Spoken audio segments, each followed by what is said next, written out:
เจริญสุขีพ่อแม่พี่น้อง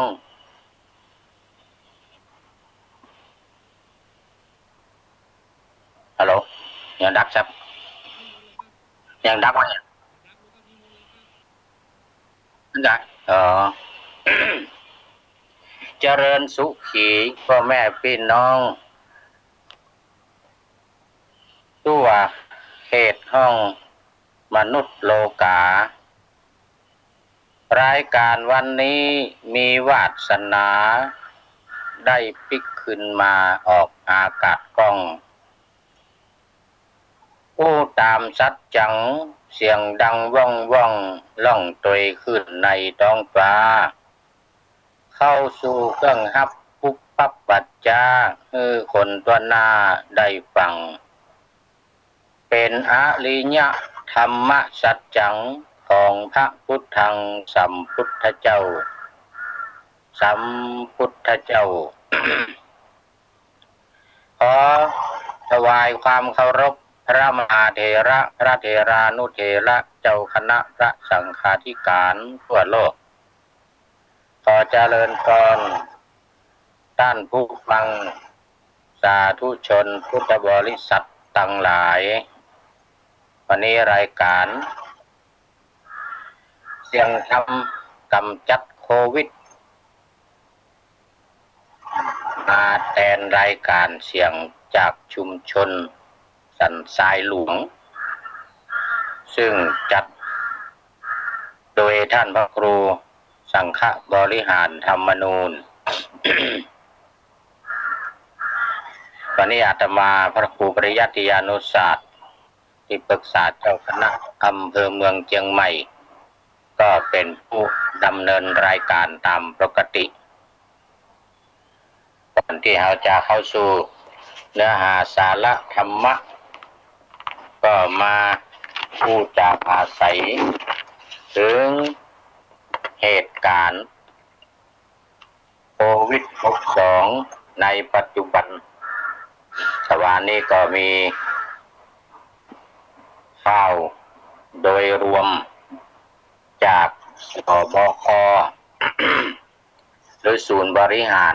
โควิด-12 นั้นมีท่านนายกรัฐมนตรีเป็นหัวหน้าเป็นประธานแล้วก็ประชาชนคนไทยทุกหมู่เหล่าทุกหน่วยงานทั้งข้าราชการเอกชนตลอดถึงพ่อบ้านแม่บ้านละอ่อนคนใหญ่พระสงฆ์องค์เณรผู้คนร่วมมือกันกับศูนย์บริหารโควิด-12 นี้โดยพร้อมเพรียงกัน ก็มีรายงานเพิ่มเติมว่า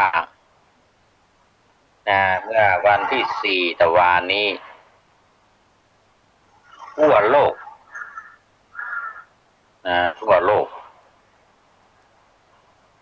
ติดเชื้อโควิดโคโรนาไวรัสโคโรนา 3,566,111 3,566,111เอาไป3 ล้านแล้วก็รักษาหายไป1,153,420 คนอันนี้หายเป็นปกติดีแต่ว่าลดกัดเด้อเวลาพิดไปบ้านไปจองก็จะไปอยู่ใกล้กันใส่หน้ากากไว้ตลอดเพราะเชื้อไวรัสนี้อาจจะฝังในบ่มอยู่ทางในมาแสดงอาการก็อาจจะเป็นได้เหมือนกับเหตุการณ์เมื่อ100 กว่าปีที่ผ่านมาเล่าให้ฟังแต่ว่าไทฟอยด์แมรี่ไข้ไทฟอยด์แมรี่ติดต่อคนอื่นได้แต่ แต่ว่าตัวเองนี่มาแสดงอาการจนเขายับไปกวดน้ำลายไปกวดเนื้อเยื่อในกระพุ้งแก้มเนื้อเยื่อในโพรงจมูกในหูดังจึงรู้ว่ามันอยู่ในนี่เองมันฝังอยู่ในนี่นะอ้าวแล้วก็ตายตะวันนี้248,285อันนี้ตายไปเนิ่ตายไปแล้วพอแผ่บุญแผ่กุศลทั้งหลายที่เขาได้ร่วมกันกระทำนี้ไปคู่คนแล้วก็อยู่ในโรงยา50,046คนทั่วโลกนะ50,046คนอาการหนักอยู่ห้องICUห้องธรรมดาห้องเมื่อเอาสถิติในการตายไป248,000เนี่ยมาบวกกับที่เหลืออยู่ในห้องยา50,000ปลายเสร็จแล้วก็ที่หายไปรักษาหายไปแล้วล้านปลายเนี่ยรวมกันแล้วมันก็จะได้3,556,111พอดีเลยเนี่ยอันนี้เป็นสถิติโลกเนอะอันนี้อันดับโลกที่เพิ่นจัดกันไว้สหรัฐอเมริกาก็ยังอยู่อันดับ1มีคนติดเชื้อโรคนี้ไป1,188,122โอ้เกือบจะกึ่ง เกือบจะกึ่งขาดไปแอม300,000ปลายแล้วล่ะกึ่งต่อกึ่งกัน50กับจำนวนทั่วโลกทีนี้ก็ได้รับการรักษาหายไปในอเมริกานี่ก็941,261941,261อันนี้รักษาหายไปที่ไปอยู่บ้านอยู่จองละนะแล้วก็สหรัฐนี่ตาย68,598 คนนะสถิติการตายทั่วโลกเพิ่นยังแค่204,000เนาะอันนี้68,000อยู่ในโรงพยาบาล27,348โอ้นี่ในสหรัฐอเมริกาเนี่ยอันดับ1ของโลกอันดับ2สเปนยังติดแชมป์อยู่ติดแชมป์อันดับ2อยู่ที่247,122นะติดเชื้อรักษาหาย73,360ตายไป25,264นี่ตายนะ25,000ไม่ใช่ธรรมดาเนอะตายไป25,000แล้วก็ยังอยู่ในโรงพยาบาล1,553 คนที่3อันดับ3อิตาลีอิตาลีแซงฝรั่งเศสแซงเงินเยอรมันขึ้นมาเราเฮ้ยอิตาลีนี่ตายไปตายไปเท่าใดล่ะ28,000ลองจากสเปนมาแล้วเนี่ยตายไป28,000เฮ้ยอันดับ1ก่ะถ้าตายนี่อิตาลี1เนอะถ้าเป็นนี่สเปนเป็น2ถ้าตายอิตาลีเป็น28,884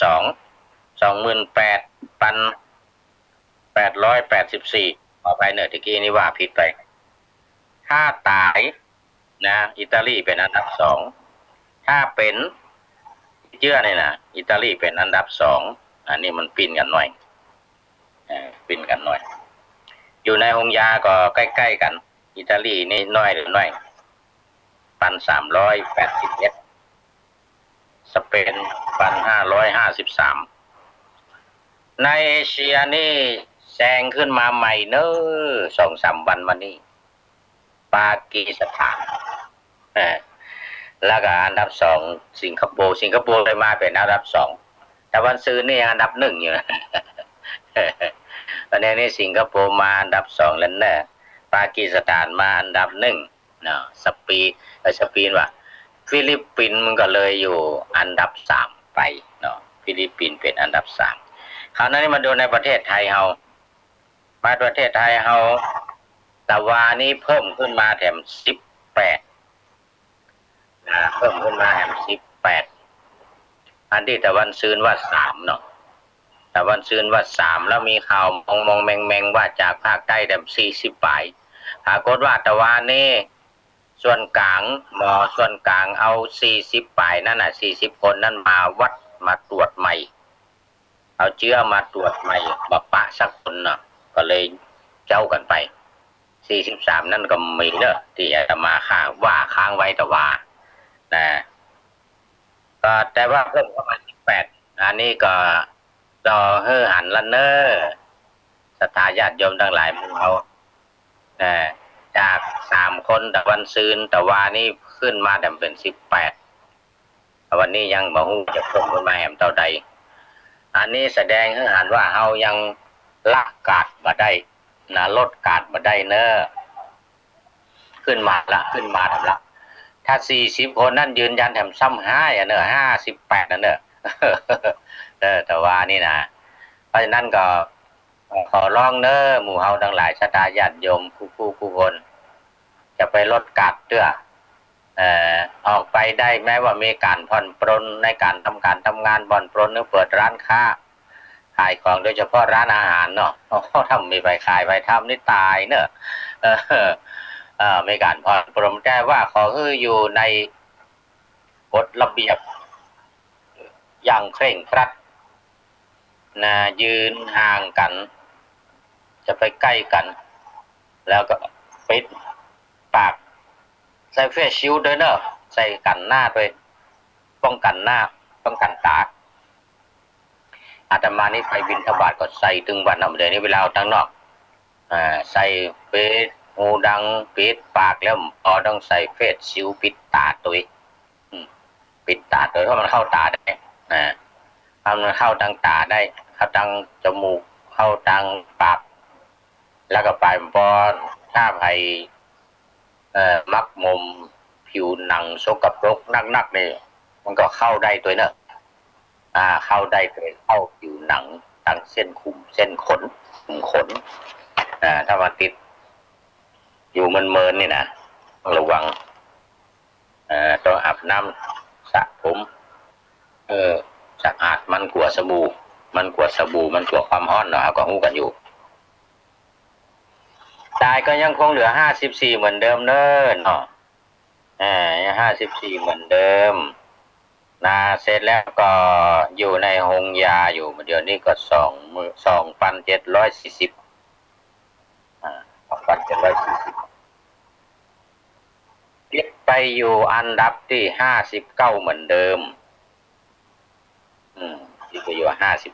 59เอาละตอนนี้ก็ได้พูดถึงเหตุการณ์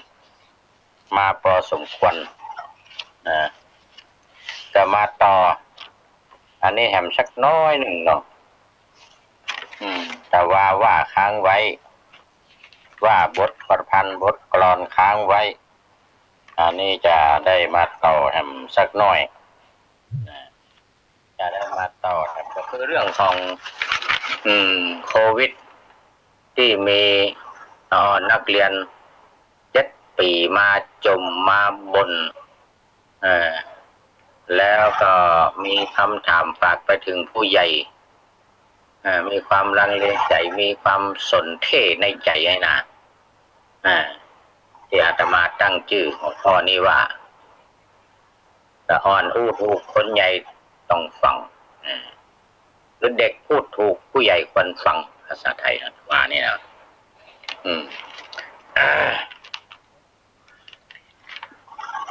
ทบทวนต้นไม้สักหน่อยเนอะที่ว่าค้างไว้แต่ว่าหนูล้างมืออาบน้ำทุกค่ำเช้าไม่ไปเข้าที่แออัดถัดใกล้ พื่อหยุดเชื้อไวรัสกำจัดภัยเพราะฉันรู้ว่าไม่ควรไปทำฉันอาจติดโรคฉันอาจติดโควิดชนิดร้ายเชื้อฉันจะกระจายแพร่กลายกล้ำสู่พ่อแม่และน้องพี่ต้องช้ำชอกระกำไข้ป่วยอาจมวยหมอนฉันก็จะไม่สบพบพวกเขาจะเสียอารมณ์เอากว่าเก่าก่อนโควิดเคสเหตุฉุกเฉินลุกเหตุฉุกต่อไปโควิดเคสเหตุฉุกเฉินลุกร้อนระดับโลกโศกร้อนบั่นทอนคนทุกองค์บนโลกนี้มีความรับผิดชอบกับเชื้อแฝงทุกแห่งหนหยุดมันไว้ไม่ให้ไปสู่ชนไม่ควรเป็นเส้นฟางหลุดทางการเมืองเนี่ยโอ้โหไม่ใช่ธรรมดาเล่นมาคาบเกี่ยวมาทางการเมืองโดยเนื้อเว้ยเนาะมันก็อยู่ด้วยกันนะนะมันจะอย่างอยู่ด้วยกันกันบ้านกันเมืองแม่พระสงฆ์องค์เน้นปลูกการเมืองเล่นงานเหมือนกันเอามาเล่นการเมืองแต่การเมืองเล่นงานเฮาเดี๋ยวนี้นะพระสงฆ์องค์เน้นมาเล่นการเมืองเปิ้นห้ามเนาะนี่เรื่องมันเปิ้นห้ามมาเล่นการเมืองกับมาเล่นเฮาแถมติ๊กคือกับเฮาอยู่ในพื้นบ้านพื้นเมืองอยู่ในโลกสงสารเนี่ยมันก็แบบป้นที่ว่าการเมืองมันจะต้องเล่นงานเฮาถึงแม้เฮาจะมาเล่นมันเออพอมันก็อยู่เฮาก็อยู่กับมันเนี่ยอย่างจังสอเพิ่นว่าอยู่พื้นฟ้าบ่ท่ากลัวฝนอยู่พื้นฟ้าบ่ท่ากลัวฝน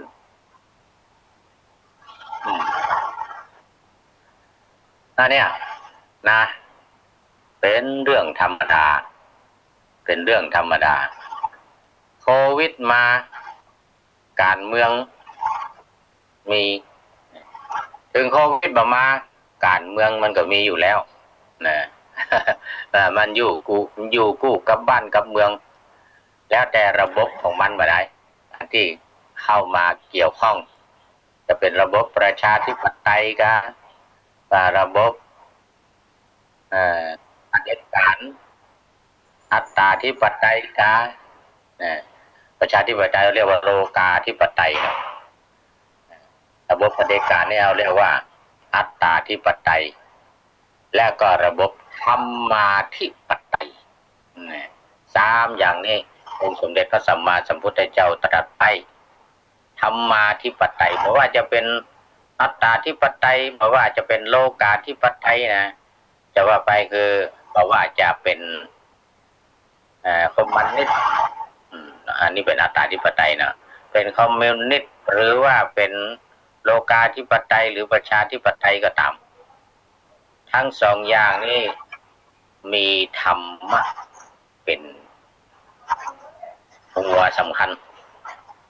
เป็นระบบสำคัญมานะเป็นระบบสำคัญเรียกว่าธรรมาธิปไตยถ้าคนหรือว่าคนที่อยู่ในระบบนั้นๆเนี่ยมันมีธรรมะระบบนั้นก็จะบัดีนะประชาธิปไตยหรืออัตตาธิปไตยก็ตามเพราะว่าจะเผด็จการแบบคอมมิวนิสต์หรือสังคมนิยมหรือประชาธิปไตยที่เรียกว่าโลกาธิปไตยก็ตามถ้าหากว่าบ่มีธรรมบ่มีธรรมะมาประกอบทางด้านจิตใจของคนมาประกอบประคับประคองกิจการงานด้านประชาธิปไตยหรืออัตตาธิปไตยนั้นมันก็จะเที่ยงพร้ำไปทางบดีไปทางบดีเพราะว่าบ่มีธรรมเข้ามาคำจุนเพราะนั้นระบบธรรมาภิบาลจึงเกิดขึ้นนะระบบธรรมาภิบาลนั่น ตั้งขึ้นมาเกิดขึ้นมามันเป็นกลางนะมันเป็นกลางบอกว่าจะเป็นระบบใดนี่โควิดนี่ก็เหมือนกันนะมันก็เป็นกลางถ้ามันมีถ้าเบาธรรมะมากำจัดมาปฏิบัติก็มันมีทางที่จะรอดจะพ้นมันไปได้ที่เป็นไปแล้วก็มันมีทางที่จะหายมันมีทางที่จะหายยกเว้นคนที่มันจะตายคนจะตายมันถึงตายอยู่ละไม่ใช่นะเนาะดังนั้นธรรมะวันนี้ก็มาถึงในหัวข้อที่ข้อที่5 6 7ข้อที่5นี้ก็คือข้อที่5ของข้อที่21นะอินทรีย์22ข้อที่21มันมีอยู่6ข้อในโลกุตรธรรม8เอาข้อที่2กับถึงข้อที่7มาอยู่ในข้อที่21นี้แต่ว่าไปแล้ว4ข้อเหลือทำ3ข้อ5 6 7หรือ4 5 6 4 5 6ของข้อ21ข้อที่4หรือข้อที่5ของโลกุตรธรรมนี้ก็คืออนาคามีมรรคอนาคามิมรรคข้อที่6เป็นอนาคามิผลอันนี้เพิ่มเติมมาเพิ่มเติมสังโยชน์3ประการที่ของพระโสดาบันกับพระสกทาคามีสกยทิฏฐิวิจิกิจฉาศีลและปัตตปรามาสต้องเพิ่มเข้ามาถึง2ในโอลัมภาคิยสังโยชน์คือสังโยชน์เบื้องต่ำเนี่ยข้อ4กับข้อ5ได้แก่กามราคะกับปฏิฆะกามราคะก็คือความใคร่ในเรื่องของกามคุณทั้งหลายรูปเสียงกลิ่นรสสัมผัสเนี่ย3อย่างรูปเสียงกลิ่นรสสัมผัสอันนี้เป็นกามคุณที่มาจากภายนอกมันจะเข้ามากระทบภายในโดยประสาทสัมผัสของเราเนี่ยที่เรียกว่าอายตนะเนี่ยนะอายตนะนี่ก็คือทางตาทางหูดังทางลิ้นและทางกายตาหูจมูกลิ้นกาย5อย่างนี่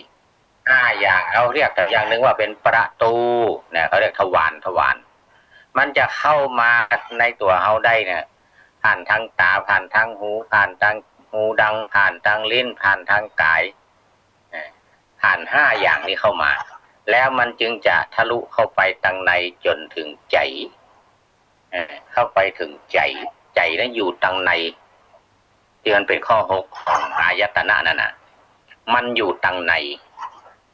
คอยรับผ่านทางตาหูจมูกลิ้นกายเกิดความรู้ขึ้นภายในที่มันอยู่ในธาตุ18ที่ว่าไปแล้วเนาะที่มันอยู่ในธาตุ18ที่ว่าไปแล้วดังนั้นก็เพิ่มเข้ามาก็คือกามราคะข้อที่4หูชัดหูแจ้งเสร็จแล้วก็ปฏิฆะนี่ความขุ่นเคืองความรำคาญเป็นกิเลสที่มันนอนเนื่องอยู่ในสันดานของเราคือความโลภความโกรธความหลงความราคะอย่างต่างๆที่มันมีอยู่รวมเป็นเรียกศัพท์นี้ว่าอุปาทิอุปาทิที่เขาเรียกกันว่าอุปาทิเสสนิพพานอนุปาทิเสสนิพพานนั่นนะนี่เรียกว่าอุปาทิมันยังมีนอนเรื่องอยู่ในสันดานเพราะฉะนั้นหูชัดว่าโอ้กิเลสตัวเล็กตัวน้อยตัวใหญ่นะสกทาคามีลดลงไปแล้วเนาะมันเหลือตัวเล็กตัวน้อยอยู่ในสันดานเป็นว่าสันดานคุณได้สันดานคุณยากนะแกร้องสันดานเนี่ยนะเพราะอย่างเพราะมันมีกิเลสตัวละเอียดอยู่ภายในนี่เรื่องมันกิเลสตัวภายในนี่ก็คืออุปาทิอุปาทิเนี่ยมันก็หมายถึงว่าสิ่งที่มันเกิดขึ้นเล็กๆน้อยๆอย่างความเคืองเนี่ยปฏิฆะเนี่ยแปลว่าความขุ่นเคืองความรำคาญนิดๆหน่อยๆมันดึงมีความขุ่นเคืองรำคาญนิดๆหน่อยๆอยู่นะ2อย่างนี้เพิ่มเข้ามาจาก23 นะจากสามเป็นห้าเรียกว่าอนาคามิมัคต่อไปข้อที่หกอนาคามิผลคือละกามราคะกับปฏิฆะนี่คือหมดไปอันนี้ความโกรธอย่างก็ความโกรธความหลงนี่มันต้องอู้ถึงละมามีแล้วมีแต่ความหลงอยู่เนอะความหลงนี่ยังจะมีอยู่น้อยๆนะแต่ความโลภกับความโกรธหรือราคะโลภะราคะกับโทสะอันนี้มันมีแล้วหมดไปเป็นพระอนาคามีหรืออนาคามีบุคคลนะอนาคามีฉะนั้นสองอย่างเนี่ยวันนี้นะสองอย่างคือโสดาอนาคามิมักกับอนาคามิผลนะในข้อที่21ของของอินทรีย์22เนี่ยนะ6ข้อว่าไปแล้ว6เนี่ยมาเดี๋ยวนี้ข้อ2ถึงข้อ6ยังเหลือทำข้อหนึ่งเอาไว้วันพุธนะมันต้องมีรายละเอียดเนอะมันพุธนี้ข้อสุดท้ายข้อที่6ข้อสุดท้ายหรือข้อที่7ในโลกุตตรธรรมเอาละวันนี้ก็สุดท้ายเนาะฝากไว้ให้กับศรัทธาญาติโยมเนอะเพิ่มทำ2ข้อให้ได้เป็นพระอนาคามีโควิดนี่มาต้องห่วงเลยกำจัดได้สบายมามีเข้ามารบกวนแน่นอนที่เป็นแล้วก็แก้ได้หายกำจัดได้สบายเนี่ยถ้าว่าเป็นพระอนาคามีศรัทธาญาติโยมนะเป็นพระอนาคามีคือมันมีกามราคะมันมีปฏิฆะเพิ่มเติมจากสักยัตถิวิจิกิจฉาศีลพัตตปรามาสโอลัมภาคิยะสังโยชน์5อย่างเบื้องต้นนี่หมดไปเป็นพระอริยบุคคลขั้นอนาคามีพระอนาคามีหรืออนาคามิผล สุดท้ายนี้ก็ขอฝากบทประพันธ์เกี่ยวกับคติของคนเฮาในโลกนี้ที่เป็นไปอยู่ตึงวันนะจบบทประพันธ์นี่แล้วก็จะขอลวดอำลาศรัทธาญาติโยมว่าคนเฮาตึงวันเนี่ยมันเป็นอย่างไรคนเรานั้นทุกวันนี้ชั่วดีเปี่ยมชอบไปเยี่ยมเวลาป่วยช่วยขนขวายชอบช่วยเหลือเจือจานมาเวลาตายชอบใส่ร้ายป้ายยามเป็นเห็นประจำเห็นใจกันในวันใส่ลงไปเผาเอาความดีมาเล่าเฝ้าพรอดพร่ำตอนเป็นผีจีบนเชิงตะกอนดำความชั่วทำเป็นลืมไม่สนใจกันขอเจริญพร